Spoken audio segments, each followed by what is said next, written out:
everyone, welcome back to my channel. In this video, I am going to explain you how you prepare for your CMA Inter Group 2 exam in less than 60 days और कैसे आप अपने exam को crack कर सकते हो कम days में and किस तरह से आपकी प्रिपरेशन होनी चाहिए, किस तरह से आपकी स्ट्रैटेजीज होनी चाहिए, कौन से इंपॉर्टेंट चैप्टर है जिस पे आपको ज्यादा फोकस करना चाहिए। तो सबसे पहले अगर मैं बात करूँ, आप जो आपका 2 स्ट्रेंथ सब्जेक्ट है उसको आप सबसे पहले फिनिश करो, उस पर ज्यादा फोकस करो। मैं जब ग्रुप 2 की प्रिपरेशन कर रही थी तो मुझे paper number 9 operation management and strategic management ये मुझे बहुत पसंद था एंड जो सेकंड मेरा था वो था अकाउंटिंग एंड ऑडिटिंग। ये जो 2 सब्जेक्ट था ये एक तो इस मतलब बहुत कम इसमें स्टडी करना है compare to FM and management accounting. So ये 2 चैप्टर का मैंने पहले डिसाइड कर लिया था कि मुझे ये दोनों सब्जेक्ट में एग्जामिशन लाना है। सो उसके अकॉर्डिंग मैं इसमें प्रिपरेशन कर रही थी अपना और मैंने लिमिटेड चैप्टर पढ़ा था। सो आपको मैं बताने वाली कौन कौन से चैप्टर जिस पे आपको फोकस करना है और आपको जो सब्जेक्ट अच्छा लगता है आप उसको मतलब ट्राई करो कि आपका उसमें एग्जामिशन आए मतलब 80+। सो वीडियो स्टार्ट करते हैं। तो सबसे पहले अगर मैं बात करूँ इंपॉर्टेंट चैप्टर की ऑपरेशन मैनेजमेंट की, तो इसमें आपको आप मॉडल में देख रहे होगे तो 60 एंड 40 में डिवाइड है, बट एग्जाम में दोनों इक्वल आता है। मीन जितना थ्योरी आता है उतना ही प्रैक्टिकल आता है। तो आप सोचोगे सिर्फ प्रैक्टिकल करूँ थ्योरी स्किप कर दूँ, तो ऐसा मत करो, क्योंकि जो OM की थ्योरी है बहुत ही ईजी है। हार्डली आपको हर एक चैप्टर में 8 से 9 क्वेश्चन या 5 से 6 क्वेश्चन देखने मिल जाएंगे। और अगर आप स्कैनर परचेस किए हो तो स्कैनर के जितने भी क्वेश्चन है आप उसको नोट कर लो, क्योंकि ज्यादातर OMSM की थ्योरी में आपको सब पॉइंट बेस्ड क्वेश्चन है। मींस अगर कोई क्वेश्चन है तो उसका आपको सिर्फ पॉइंट लिखना है, देन उसको एक्सप्लेन करना है। बाकी थ्योरी के माफिक नहीं है कि मतलब पूरा आपको आधा 1 पेज की थ्योरी लिखना है। इसमें जो पॉइंट है वो ज्यादा रोल प्ले करता है। तो आप ट्राई करना कि आपके जो क्वेश्चन का आंसर है उसका पॉइंट आप अच्छे से याद कर लो, और कैसे आपको याद करना है, कैसे आपको नोट्स बनाना है, वो मैं आपको एक वीडियो बना चुकी हूँ कि किस तरह से आप OMSM की थ्योरी की नोट्स बना सकते हो, तो आप देख लेना। तो सबसे पहले अगर मैं बात करूँ थ्योरी सब्जेक्ट की, तो आप थ्योरी को बिल्कुल ऑप्शन में मत रखना। चैप्टर 1, चैप्टर 3 एंड 8 और 9 ये 4 चैप्टर कंपलसरी कर लेना, क्योंकि हर एक चैप्टर में आपको 7 से 8 क्वेश्चन देखने मिल जाएंगे और किसी किसी का तो सिर्फ सब पॉइंट ही लिखना है आंसर में। सो ये बहुत बेनिफिट है इसका थ्योरी का कि आपको एकदम डीप में डिटेल में नहीं पढ़ना है। सो सिर्फ हेड पॉइंट याद रख लो, जैसे कि location, facility of location, plant layout, product design, process design, ये सारे सब पॉइंट ही लिखने रहते हैं कोई आंसर में, और कोई आंसर में एक्सप्लेन करना पड़ता है। सो ये 4 चैप्टर अच्छे से कर लो, और ये 4 चैप्टर फिनिश करने में आपको 4 दिन ही लगेंगे, ये मैं गारंटी देती हूँ। क्योंकि जब मैं खुद पढ़ती थी तो मैं सबसे पहले तो 2 या 3 ही पेज लगता है 8-9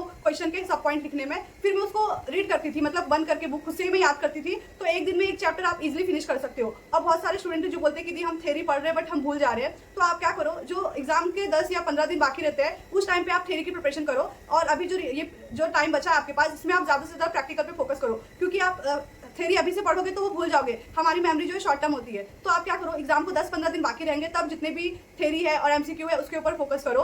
सो इस तरह से आप थ्योरी की प्रिपरेशन कर सकते हो एंड में। और कैसे करना मैं आपको बता दिया। आप क्या करो, जितने 5 पेपर के 7-8 क्वेश्चन है उससे ज्यादा नहीं रहेंगे, पूरा आप अपने नोटबुक में लिख लो, जो आपकी OMSM की नोटबुक रहेगी उसमें खुद से बनाओगे तो अच्छा रहेगा, आपको आइडिया रहेगा। और अगर आप एग्जाम में भूल जाते हो फिर भी आपके माइंड में 20% तो रहेगा, हाँ ये पॉइंट का शायद ये पॉइंट था आंसर का, तो आप खुद से कर लोगे। इसके लिए आप खुद ही नोट्स बनाओ तो ज्यादा अच्छा रहेगा। तो ये जो 4 चैप्टर है OMSM के, इसको आप कंपलसरी करना। इसका जो वेटेज है 28 मार्क्स का है। मींस अगर आप प्रैक्टिकल में फंस जाओगे तो ये थ्योरी आपको पास करा देगा। उसके बाद अगर मैं बात करूं प्रैक्टिकल सब्जेक्ट की, तो जो चैप्टर 2 है उसको कंपलसरी करना। उसको करने में आपको 2 दिन जाएगा, क्योंकि उसमें कुछ 20 या 22 क्वेश्चन है और ईयर बेस पे ही है, मतलब आपको ईयर बेस पे कैलकुलेशन करना रहेगा। वो भी बहुत इजी है, x एंड y, फिर x का स्क्वायर, y का स्क्वायर, बहुत इजी है। तो वो टॉपिक करने में आपको 2 दिन जाएगा। देन उसके बाद अगर मैं बात करूँ चैप्टर 4 की, इसका अच्छा खासा वेटेज 21 मार्क्स का एग्जाम में। मीन्स अगर आपको इसमें से जो चैप्टर हमारा 4.6 है उसको तो आपको कर ही लेना है, रो कॉलम, ऑपरेशन कॉलम, क्योंकि वो क्वेश्चन कंपलसरी है 7 मार्क्स का। फिर जो रिवेंज 7 मार्क्स रह गया वो आपको मतलब कौन से भी टॉपिक से पूछ लेगा। तो ये जो चैप्टर 4 है इसको आपको करने में हार्डली 3 दिन जाएगा, या ज्यादा से ज्यादा 4 दिन। तो मतलब अगर आपको 21 मार्क्स स्कोर करना है तो आप 4 दिन इन्वेस्ट कर सकते हो चैप्टर 4 में। उसके बाद अगर मैं बात करूँ नेक्स्ट चैप्टर 7, इसमें से भी आपको 7 या 14 मार्क्स का क्वेश्चन देखने मिल जाएगा, और इसको भी आपको करने में 1 से 2 दिन लगेगा। क्योंकि ये चीज सच में मतलब जो मैं आपको बता रही हूँ अपने एक्सपीरियंस से बता रही हूँ, 1 से 2 दिन में आप एक चैप्टर अच्छा खासा फिनिश कर सकते हो, क्योंकि मैंने भी मॉड्यूल पढ़ा है तो मुझे पता है। सो चैप्टर 7 भी आपको करने में 2 दिन जाएगा। उसके बाद अगर चैप्टर 6 की बात करें तो इसमें से 7 मार्क्स के लिए क्वेश्चन आता है ट्री वाला, ये भी बहुत ईजी है, इसको भी आप 2 दिन में फिनिश कर सकते हो। तो ओवरऑल अगर मैं बात करूं आपका OMSM, तो आपको टोटल 15 डेज जाएगा प्रैक्टिकल खत्म करने में, और 4 से 5 दिन जाएगा आपको थ्योरी फिनिश करने में। टोटल अगर मैं बात करूं तो 20 डेज में आप अपना पेपर नंबर 9 कंप्लीट कर सकते हो, और आपको पूरे मॉड्यूल के सम करने हैं। प्लस ज्यादा से ज्यादा आप स्कैनर पे फोकस करो, क्योंकि एग्जाम में प्रीवियस पेपर से ज्यादा पूछता है कंपेयर टू मॉड्यूल। सो आप ज्यादा से ज्यादा फोकस करना कि 1 से 2 बार आप मॉड्यूल फिनिश कर दो, और आप 2 से 3 बार स्कैनर कर लो। स्कैनर में आपको 3-4 टाइप के क्वेश्चन देखने मिल जाएंगे, और बहुत ईजी और बहुत छोटे छोटे क्वेश्चन है। तो ज्यादा से ज्यादा ट्राई करना कि आप स्कैनर पे फोकस करो। और ये जो मैंने पूरा आपको यहाँ पे मैंने पूरा ड्रॉ कर दिया है कि कितने दिन आपको कितने चैप्टर को लगेगा और कौन कौन से चैप्टर इंपॉर्टेंस है, ये भी मैं आपको कम्युनिटी में पोस्ट कर दूंगी। तो आप OMSM का यहाँ से देख लेना और कितने दिन में कौन सा चैप्टर फिनिश करना वो भी मैं आपको बता दी हूँ। इसके अलावा अगर आपको कोई डाउट है तो आप मुझे कमेंट करें। पेपर नंबर 10 तो ये भी 2 पार्ट में डिवाइड है, 50% थ्योरी 50% प्रैक्टिकल, और इसमें जो 3 चैप्टर है वही आपको थ्योरी पढ़ना है, बाकी जो है रिमेन है वो प्रैक्टिकल करना है। तो सबसे पहले अगर मैं प्रैक्टिकल की बात करूँ तो जो चैप्टर नंबर 1 है हमारा, उसमें शेयर्स डिबेंचर बहुत सारे, उसको करने जाओगे तो आपका बहुत ज्यादा टाइम वेस्ट होगा। और इस अटेम्प्ट में, जून अटेम्प्ट में 100% बोल रही हूँ, आपको शेयर डिबेंचर में से ओनली 7 मार्क्स का आएगा, जो रिमेन 7 मार्क्स है वो आपको अंडर राइटर से आएगा, और अंडर राइटर वाला करने में आपको हार्डली 1 डेज जाएगा, और बाकी आप शेयर डिबेंचर के पीछे भागोगे तो आपको अच्छा खासा 15-20 दिन कहीं नहीं गया। सो मैं तो यही बोलूंगी, आप सिर्फ चैप्टर नंबर 1 में से 1.3 करो, और 1.3 आपको CA भक्त चैनल पे मिल जाएगा। भैया ने अच्छे से एक्सप्लेन किया है, 1-2 घंटे का जो उनका वीडियो है, आप इजीली उसमें से 7 मार्क्स स्कोर कर सकते हो 1-2 घंटे का वीडियो देख के। तो हार्दिक भैया के चैनल से आप देख सकते हो 1.3, और जितने भी 5 पेपर है अंडर राइटर से रिलेटेड वो आप अच्छे से कर लो, 4-5 ही क्वेश्चन रहेंगे। और जब आप 5 पेपर कर रहे हो स्कैनर से तो आप खुद ही देखोगे कि एक अटेम्प्ट में आपको स्किप कर करके अंडर राइटर का पूछा है। तो दिसंबर में कंप्लीट 14 मार्क्स का आया था शेयर्स एंड डिबेंचर से, तो इस बार क्या करेगा, 7 मार्क्स के लिए अंडर राइटर से पूछेगा एंड 7 मार्क्स के लिए शेयर्स एंड डिबेंचर से। सो आप इजिली 7 मार्क्स स्कोर कर सकते हो 1 डे में। तो सबसे पहले 1.3 कर लेना। देन जो चैप्टर 2 है फाइनल अकाउंट, उसको भी आप कर सकते हो विष्णु केडिया सर के चैनल से। 1 से 2 दिन में आपका फाइनल अकाउंटिंग हो जाएगा, और इसका जो वेटेज है 14 मार्क्स है एंड 2 मार्क्स का MCQ। तो ये जो तीन मतलब 2 चैप्टर है, चैप्टर 1.3 एंड चैप्टर 2, ये जो 2 चैप्टर करके आप 21 मार्क्स स्कोर कर सकते हो इजिली। और एक बात फाइनल अकाउंटिंग की, तो पूरा स्कैनर से ही पूछता है। जो दिसंबर अटेम्प्ट में जो क्वेश्चन आया था, आप अभी स्कैनर देख लेना, वो क्वेश्चन 2019 या 18 में पूछा था, सेम क्वेश्चन आया था, एक भी एडजस्टमेंट अलग नहीं, एक भी एंट्री अलग नहीं, एक भी अमाउंट अलग नहीं, पूरा डिट्टो सेम पूछा था। तो इसके लिए मैं आपको बोलती हूँ ज्यादा से ज्यादा स्कैनर पे फोकस करो, क्योंकि एग्जामिनर सेम क्वेश्चन स्कैनर से उठा के दे देता है। देन उसके बाद अगर मैं बात करूँ चैप्टर 3 की कैश फ्लो, उसमें से भी डायरेक्ट मेथड आया था और सेम क्वेश्चन पूछ दिया था जो प्रीवियस पेपर में पूछा था। सो अगर आप लोग कंपेयर करते रहोगे पेपर को, जितने भी स्टूडेंट है तो उनको पता रहेगा। सो जितना ज्यादा आप अच्छे से स्कैनर सॉल्व करोगे, 1-2 बार देख के करो, 3rd टाइम बिना देखे करो, उतना आपको एग्जाम में बेनिफिशियल रहेगा। और जब मैं फर्स्ट टाइम फाइनल अकाउंटिंग कर रही थी तो मुझे 30 या 40 मिनट लग रहा था पूरा कैलकुलेशन करने में, जब एकदम मैं फ्रेशर कर रही थी, फ्रेशर एकदम। उसके बाद धीरे धीरे मेरे को 20 मिनट लगने लगा, और एग्जाम में बिलीव नहीं करोगे मैंने 15 मिनट में फिनिश किया था फाइनल अकाउंटिंग, पूरा टैली हो गया था एकदम अच्छे से, क्योंकि मैंने इतने अच्छे से स्कैनर का प्रैक्टिस किया था। तो आप ये chapter number 1.3, chapter 2 and chapter 3 इस बार डायरेक्ट मेथड का पूछेगा कैश फ्लो का, वो भी इजी है। बस आपको परचेसेस, ये जो नॉर्मल कैलकुलेशन हम सीखते आ रहे हैं वही करके, उसके बाद जो अपना इन्वेस्टमेंट एक्टिविटीज एंड जो दूसरा है वो आपको सेम करना है, सेम प्रोसेस है, बस ऑपरेटिंग एक्टिविटीज में अलग हो जाता है डायरेक्ट एंड इनडायरेक्ट मेथड में। तो चैप्टर 3 भी आप अच्छे से कर लेना अकाउंट का, तो यहीं पे आपका जो है अच्छा खासा 28 मार्क्स का वेटेज बन जाएगा। उसके बाद अगर मैं बात करूँ चैप्टर 4 की, तो उसमें आपको इंश्योरेंस, बैंकिंग और इलेक्ट्रिसिटी ये आपको आएगा। तो आप क्या करो, आकाश, सो गाइस आप आकाश अग्रवाल क्लासेस का जो है लेक्चर देख लेना। मैम ने पूरा प्रीवियस पेपर सॉल्व किया है, मतलब बैंकिंग से हो या इंश्योरेंस से हो या इलेक्ट्रिसिटी से हो, और स्कैनर, आप स्कैनर सॉल्व करने जाओगे आपको 1 से 2 दिन लगेगा, और उनके लेक्चर देख के आप इजिली 1 से 2 दिन में 14 मार्क्स स्कोर कर सकते हो। और मॉड्यूल के जो 1-2 सम है, 1 नहीं 2-3 सम है मॉड्यूल के, 5 पेपर से रिलेटेड वही करो, क्योंकि मॉड्यूल में बहुत लेंथी, बहुत बड़े बड़े सम दिए, बहुत बड़े बड़े फॉर्मूले दिए, वो अपने एग्जाम के लिए रिलेवेंट नहीं है। जो 5 पेपर पे जिस टाइप के सम पूछे गए हैं वही टाइप के सब मॉड्यूल में जो 1-2 रिलेटेड है वही आप प्रैक्टिस के लिए फिनिश कर लो। तो ये भी आपका 2 से 3 दिन में हो जाएगा, एंड फाइनल अकाउंटिंग भी 2 दिन में हो जाएगा, और कैश फ्लो की बात करूँ वो भी 2 दिन में हो जाएगा, एंड जो अंडर राइटर है वो आपका 1 दिन में हो जाएगा। तो इस तरह से आप जो है अपना जो अकाउंटिंग का प्रिपरेशन 10 से 12 दिन में अच्छे से कर सकते हो। मैं चैलेंज दे रही हूँ आप लोग को, अगर आप अच्छे से एफर्ट डाल रहे हो तो आपको हार्डली 15 दिन जाएगा अकाउंटिंग एंड ऑडिटिंग फिनिश करने में, मैं विद एक्सपीरियंस के साथ बोल रही हूँ। सो उसके बाद अगर मैं चैप्टर 5 की बात करूँ अकाउंट की, अकाउंटिंग स्टैंडर्ड, तो उसका सिर्फ मॉड्यूल का सम फिनिश कर लो, किसी की कोई भी फैकल्टीज की लेक्चर्स देख के आपका बन जाएगा, क्योंकि बहुत छोटे छोटे सम आते हैं और मॉड्यूल के सम आते हैं, चाहिए तो 5 पेपर के भी आप सम सॉल्व कर लो। तो ओवरऑल अगर मैं बात करूँ, इसको आपको फिनिश करने में पूरा ऑडिट और अकाउंटिंग 10 से 15 दिन जाएगा। और उसका थ्योरी अगर आप फोकस करना चाहते हो, तो अगर आपको थ्योरी स्किप करना है, तो अगर आप थ्योरी स्किप भी कर रहे हो तो आपको पूरा प्रैक्टिकल जितना मैंने बोला उसको आप अच्छे से करना पड़ेगा। अगर आप थ्योरी स्किप करना चाहते हो तो 7 जो चैप्टर है वो स्किप कर सकते हो, लेकिन उसका वेटेज है 21 मार्क्स। तो अगर आप स्किप कर रहे हो तो अपने रिस्क पे करो, और चैप्टर 6 कर लोगे तो आपको उसमें से 2 क्वेश्चन देखने मिल जाएगा 7 मार्क्स के, चैप्टर 8 से 1 क्वेश्चन, तो 21 मार्क्स की इधर की थ्योरी, और देन जितना मैंने आपको बोला है प्रैक्टिकल में उतना अगर आप पूरा अच्छे से पढ़ रहे हो 100%, तो आप इजिली 56 स्कोर कर सकते हो, और यहाँ का 14 मार्क्स आपका 100% बन गया। सो इस तरह से आप अपनी प्रिपरेशन करोगे तो इजिली आप 10 से 15 दिन में पूरा अच्छे से फिनिश कर लोगे, लेकिन आपको कंसिस्टेंसी से स्टडी करना पड़ेगा।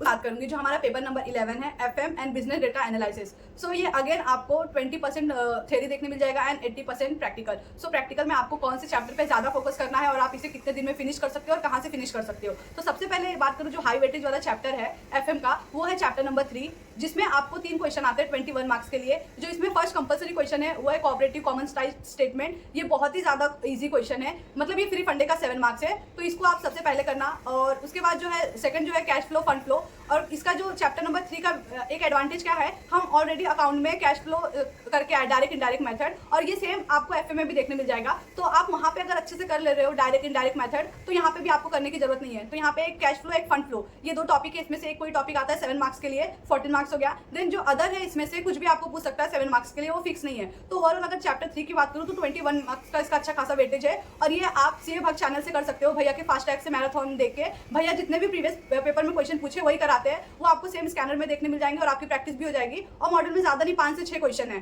सो ये चैप्टर आपको अगर आप करने जा रहे हो तो 4 दिन लगेगा, उससे ज्यादा दिन नहीं लगेगा। अगर आप अच्छे से कंसिस्टेंसी से कर रहे हो तो आप हार्दिक भैया के चैनल से ये जो चैप्टर 3 है ये फिनिश कर सकते हो। उसके बाद जो इसका नेक्स्ट हाई वेटेज वाला चैप्टर है वो है चैप्टर 7। ये भी आप हार्दिक भैया के चैनल से कर सकते हो, नहीं तो MEPL क्लासेस से कर सकते हो। यहाँ से ये 2 चैनल से आप करके इजिली 14 मार्क्स स्कोर कर सकते हो। नेक्स्ट जो हाई वेटेज वाला चैप्टर है वो चैप्टर 5 है, उसको भी आप हार्दिक भैया के चैनल से कर सकते हो या फिर MEPL क्लासेस से कर सकते हो। और भैया की जितने भी मैराथन है अभी रिसेंटली जो उन्होंने अपलोड किए उतना भी आप करके जाओगे और मॉड्यूल 1 से 2 बार कर लोगे, स्कैनर कर लोगे तो इनफ है, इजिली आप अच्छे मार्क्स से पास हो सकते हो। और ये करने में आपको ज्यादा दिन नहीं लगेगा अगर आप अच्छे से कर रहे हो कंसिस्टेंसी से। तो उसके बाद ये हो गया हाई वेटेज वाले 3 chapter, chapter 3, chapter 7 and chapter 5। उसके बाद रिमेन में अगर बात करूँ चैप्टर 4 की, कॉस्ट ऑफ कैपिटल, उसमें से आपको 7 मार्क्स के क्वेश्चन देखने मिल जाते हैं। उसके बाद जो रिमेन हमारा 6 चैप्टर है वो बहुत लेंदी है, उसका कुछ फिक्स नहीं है, कभी इजी पूछता है कभी हार्ड पूछता है, तो आप उसको एंड में करना। तो ये सारे हो गए प्रैक्टिकल चैप्टर। उसके बाद अगर मैं थ्योरी की बात करूँ तो थ्योरी के अंदर आप चैप्टर 8, 9, 10 ये 3 चैप्टर जो है उसको अच्छे से कर लेना। और जो चैप्टर 11 है उसमें आपको ज्यादा क्वेश्चन देखने नहीं मिलेंगे, तो आप उसको ऊपर से देख लेना। इसको करने में आपको 5 से 6 दिन लगेंगे। जैसा मैंने आपको बताया कि आप थ्योरी की प्रिपरेशन किस तरह से करो, सिर्फ 5 पेपर देख लो अच्छे से तो आपका थ्योरी हो जाएगा। और 5 से 6 दिन में आप अच्छा खासा 28 मार्क्स स्कोर कर सकते हो विथ ऑप्शन। सो ये हो गया हमारा मैनेजमेंट FM का बात। उसके बाद अगर मैं बात करती हूँ मैनेजमेंट अकाउंटिंग, तो इसमें आपको 2 थ्योरी कंपलसरी है। और ये जो चैप्टर 1 की थ्योरी है उसमें भी आपको 7 से 8 थ्योरी क्वेश्चन देखने मिल जाएगा, और उसमें से भी आपको कंपलसरी 7 मार्क्स का आता है। तो इसको तो बिल्कुल स्किप मत करना। चैप्टर नंबर 1 एंड चैप्टर 9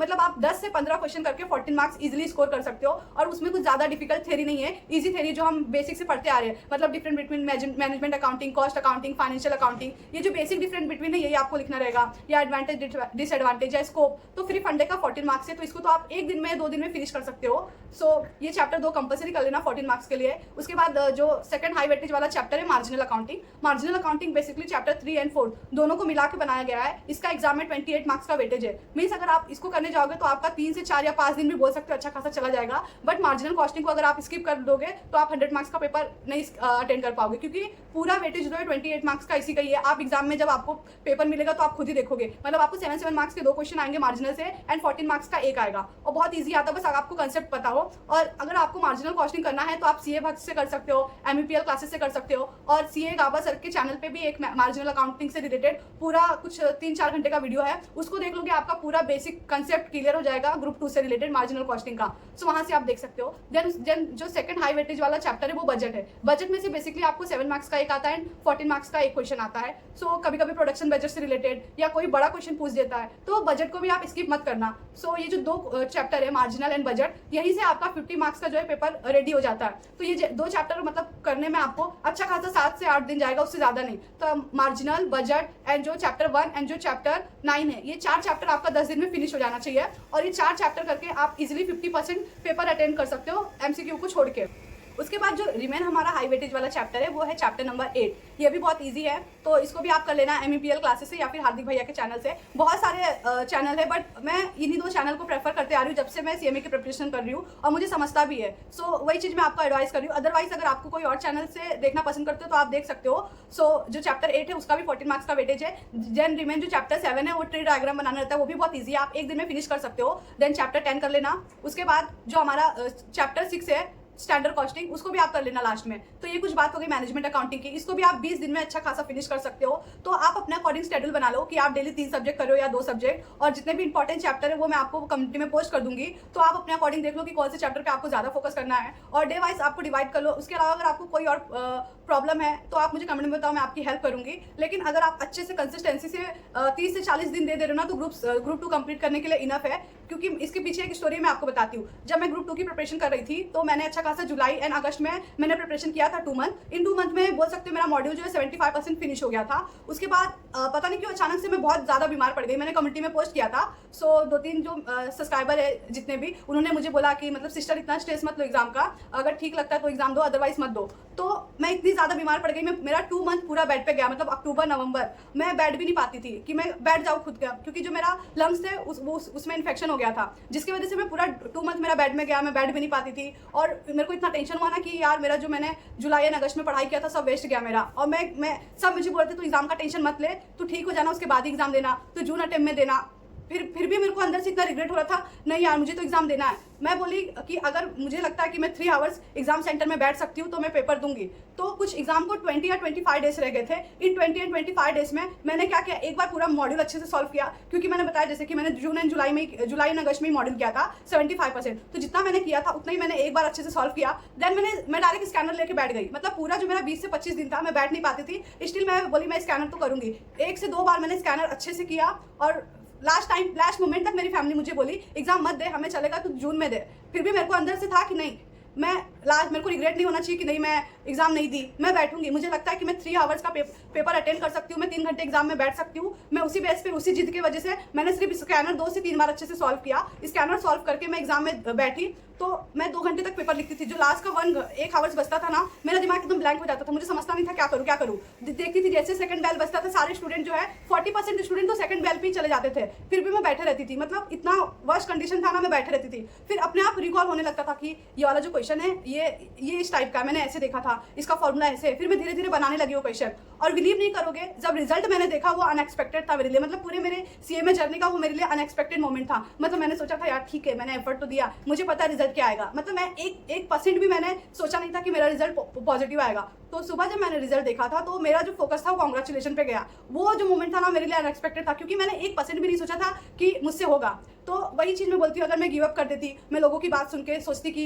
चल ठीक है ना, वैसे भी कोई सुनाने वाला नहीं है, मेरे को एक एक्सक्यूज मिल गया था कि मैं बीमार थी इसके लिए मैं पेपर नहीं दी, अगर वो सारी चीज़ें सुन के मैं पेपर अटेंड नहीं करती तो शायद जो कांग्रेचुलेशन मेरे रिजल्ट पे आया था उसको आने में 6 मंथ और लग जाता। तो बस यही मोरल ऑफ द स्टोरी है, गिव अप मत करो, अपना 100% दो। जब मैं 2 मंथ बीमार होकर अपना 100% दे के पास हो सकती हूँ, तो आप लोग क्यों नहीं। अगर ये वीडियो आपको अच्छा लगा होगा तो प्लीज़ जितने भी आपके फ्रेंड है सबको शेयर करना, चैनल को सब्सक्राइब करना एंड वीडियो को लाइक करना। अगर आपको कोई प्रॉब्लम है, कोई डाउट है तो आप मुझे कमेंट में जरूर बताना, मैं आपकी हेल्प करूंगी। And thank you for watching.